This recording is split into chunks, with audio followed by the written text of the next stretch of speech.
لگا کے درود پاک پڑھ لیں۔ اللہم صلی علی سیدنا شفیعنا حبیبنا نبینا مولانا محمد بارک وسلم علیہ الصلوۃ والسلام علیک یا رسول اللہ صلی اللہ تعالی علیہ وآلہ وسلم۔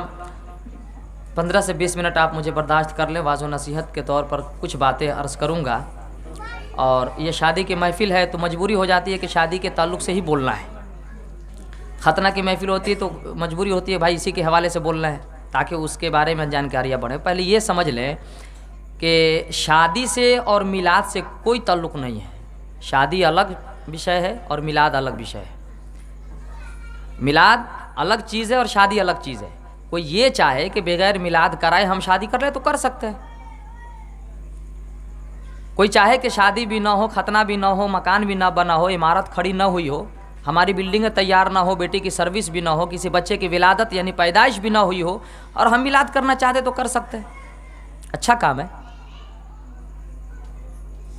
لیکن ہمارا اور آپ کا جو طریقہ رہا کہ ختنہ کرتے ہیں تو میلاد، شادی کرتے ہیں تو میلاد، بچے کی ولادت ہو جائے تو اس خوشی میں میلاد، بیٹے کا ختنہ کرانا ہو تو اس خوشی میں میلاد، بیٹی کے بارات آنے والی ہو تو اس سے پہلے میلاد، ہے نا صاحب؟ بیٹی کی نوکری ہو جاتی تو بہت سارے لوگ اس خوشی میں بھی میلاد کی محفل منعقد کرتے ہیں۔ اور اس کے علاوہ ڈھیر سارے اور مواقع ہیں۔ کسی کا بیٹا مر جائے تو میلاد، باپ مر جائے تو میلاد، امی مر جائے تو میلاد۔ ایک چیز سمجھنے کی ہے وہ یہ کہ ہمارے انسانی سماج میں سسٹم میں اگر دیکھیں آپ تو لوگ وہی کام کرتے ہیں خوشی میں جو خوشی میں کیے جاتے ہیں، اور غم میں جو کام کرنے تھے وہ غم میں کیے جاتے ہیں۔ ہمارے یہاں ایسا کبھی نہیں ہوتا کہ وہی کام خوشی میں بھی وہی کام غم میں بھی، کیونکہ غم الگ چیز ہے اور خوشی الگ چیز ہے، تو دونوں کا جو طریقہ ہے وہ بالکل الگ الگ ہے۔ لیکن ہمارے یہاں کسی کی میت بھی ہو جاتی ہے تو وہ میلاد کرتا ہے۔ اب بیٹا دولہا بننے والا ہو تو بھی میلاد کرتا ہے، باپ کا جنازہ اٹھ گیا تو بھی میلاد کرتا ہے، بیٹے کا جنازہ اٹھا تو بھی میلاد، ختنہ کرا رہا خوشی کی بات ہے تو بھی میلاد۔ یہ اس لیے کیا جاتا ہے شادی کے موقع پر میلاد کر کے یہ سمجھنے کی کوشش ہو کہ ہم جو شادی کر رہے ہیں اصل میں وہی طریقہ ہے یا حقیقت میں شادی کا طریقہ کچھ اور ہے۔ یہ جاننے کی کوشش کرے کہ شادی کرنے کے بعد ایک بچے کے یعنی ایک لڑکے کے دولہا کے کاندھے پر کس کس کا بوجھ ہے۔ شادی کے بعد یہ سمجھ سکے کہ جو ہماری پتنی بیوی بن کے آنے والی ہے اس کے حقوق کیا ہیں اور اس کو کیسے خوش رکھنا ہے۔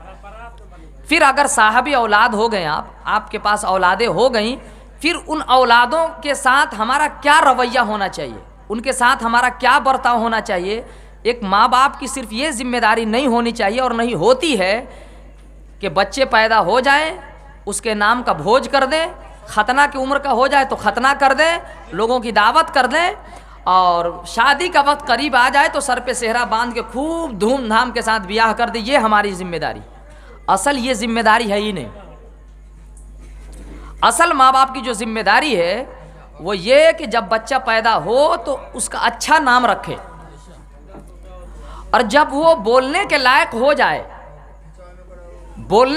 ہو جائے تو اس بچے کو سب سے پہلے کہیں لے جانے کی کوشش کرے تو وہ اسکول میں لے جائیں، پڑھنے کے لیے اس کو تیار کریں، اس کی پرورش میں سمجھتا ہوں کہ اس سے زیادہ محنت سے کرے جتنی محنت سے ہم اپنے کھیتوں میں فصلیں اگاتے ہیں۔ اب کسان کو دیکھے بغور تو بڑی آسانی سے یہ بات سمجھی جا سکتی ہے کہ کاش اس کا 4 آنا بھی 25% بھی جتنی ہم محنت کھیتی پہ کرتے ہیں فصلوں کو تیار کرنے کے لیے، کاش اس کا 25% ہم اپنے نسلوں کے لیے کرتے تو آج ہماری نسلیں چائے کی دکانوں پر اپنی زندگی کو برباد کرتے ہوئے نظر نہیں آتی۔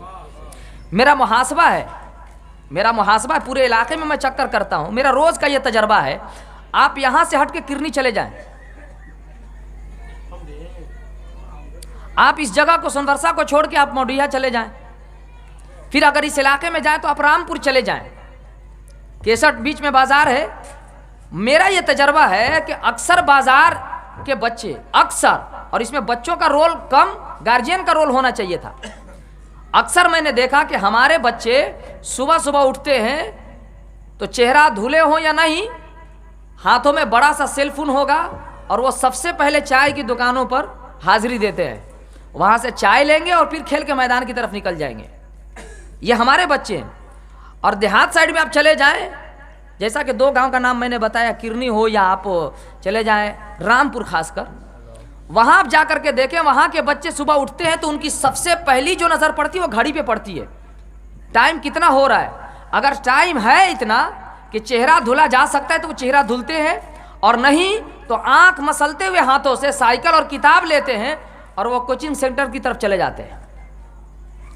آپ محاسبہ کر لیں، پرسنٹیج نکال کے دیکھ لیں کہ آپ کے یہاں کے بچے زیادہ کامیاب ہیں یا رامپور کے بچے زیادہ کامیاب ہیں. میں لکھ کے دے سکتا ہوں کہ ہمارے یہاں سے زیادہ بچے وہاں کے کامیاب ہیں، اچھے اچھے پوسٹ پہ بھی ہیں اور اچھی تعلیم سے وابستہ بھی ہیں. تو میں عرض یہ کرنا چاہتا ہوں کہ ہمارے جو گارجین حضرات ہیں وہ جتنی محنت کھیتوں میں فصلوں پہ کرتے ہیں اس کا 25% اپنی نسلوں کے لیے کریں تو ہماری نسلیں آج بھی آباد ہو سکتی ہیں، بربادی سے بچ سکتی ہیں. آپ دیکھیں کہ ایک کسان کڑی محنت کر کے فصلیں اگاتا ہے، وہ بیج ڈالتا ہے، جب اس کی فصلیں نکل جاتی ہیں تو اس کے بچاؤ کے لیے کیا کچھ نہیں کرتا، وقت وقت پہ کھاد ڈالتا ہے، کھری ڈالتا ہے، پانی ڈالتا ہے. وہ جب پودے لہلہانے لگتے ہیں تو جانوروں سے بچاؤ کے لیے نیٹ سے گھیرا بندی کرتا ہے. اگر اس میں کوئی بیماری لگ جائے، کیڑے لگ جائے تو اس کی بچاؤ کے لیے دوا کا چھڑکاؤ کرتے ہیں. اس کے علاوہ فصلیں تیار ہو گئی، اس میں پھل آ گئے، اس میں دانے اگائے، تو ایک کسان کو میں نے دیکھا ہے کہ وہ ایک مچان مڑئی نما بنا کر کے پلاسٹک وغیرہ ڈال کر کے، جس کو خیمہ بولا جاتا ہے، سمجھ رہے ہیں آپ، خیمے ٹائپ کا بنا کر کے وہ کھیت میں گزارا کرتے. میں رات میں سفر کرتا ہوں، اکثر دیکھتا ہوں لوگ موٹر باندھ کر کے رات کو سڑکوں پہ سوئے پڑے ہیں. اتنی کڑی محنت کر کے فصلوں کو اگاتے ہیں وہ، جبکہ ایک سیزن کا فصل خراب ہو جائے، تباہ ہو جائے، برباد ہو جائے تو کوشش کر کے اگلے سیزن میں ان فصلوں کو اگایا جا سکتا ہے، کوشش کر کے ان فصلوں کو اگلے سیزن میں بہتر بنایا جا سکتا ہے. لیکن یاد رکھیے، ہمارے ہاتھ سے ایک مرتبہ ہماری نسلیں تباہ ہو گئی تو پھر یہ مشکل ہوگا کہنا کہ کئی نسلوں تک بربادی چلی جائے گی. سمجھ رہے ہیں آپ؟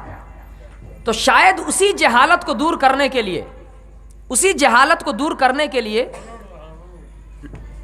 اس محفل کا انتظام کیا جاتا ہے. اس کا مقصد یہی ہے. یہ اور بات ہے کہ ہم لذت سماعت کے لیے، یعنی کانوں کے آرام کے لیے، مزہ آنے کے لیے ہم سننے لگے ہیں، جبکہ اس محفل کا خاص مقصد یہ ہے کہ سارے لوگ، سمبھو ہی نہیں کہ ہر لوگ 100% وہ پڑھ لکھ کر کے شکشت ہو جائیں، یہ مشکل ہے.